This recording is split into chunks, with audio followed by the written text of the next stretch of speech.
Bir qadının dünyanın ən sevilən şahzadəsi olub, eyni zamanda da taleyinin ən faciəvi izlərini onun doğum xəritəsindən müəyyən etmək olar.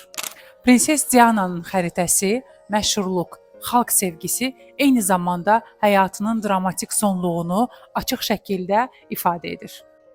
Günəş bürcü xərçəng. Xəritəsində 7-ci evdə Merkuri ilə birləşmədədir.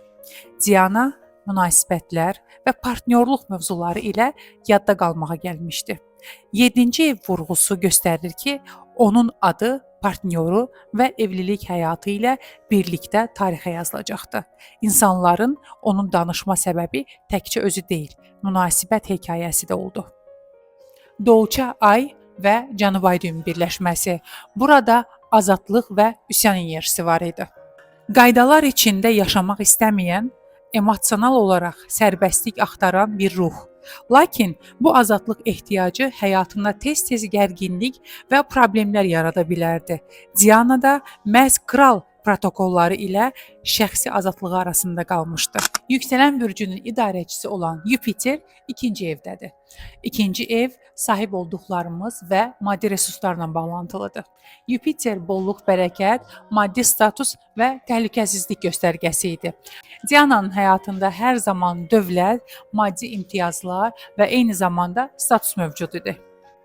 Ölüm evi olan 8-ci evdə Mars və Plutonun birləşməsi. Sarsıdıcı, ani, dramatik hadisələrə işarə edən bu kombinasiya xüsusilə də böhran, təhlükə və həyatın dönüş nöqtələri ilə əlaqədardır.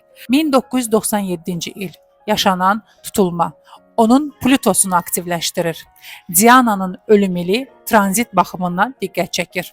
Pluto üzərində aktivləşən tutulma eyni zamanda da Plutona gələn gərgin aspektlər həyatında transformasiya, böhran, gizlilik və dərin dəyişiklik mövzularını ön plana çıxardır. Onun ölümü də qəza, sirr və mediada uzun illər müzakirə olunan hadisə kimi tarixdə qaldı.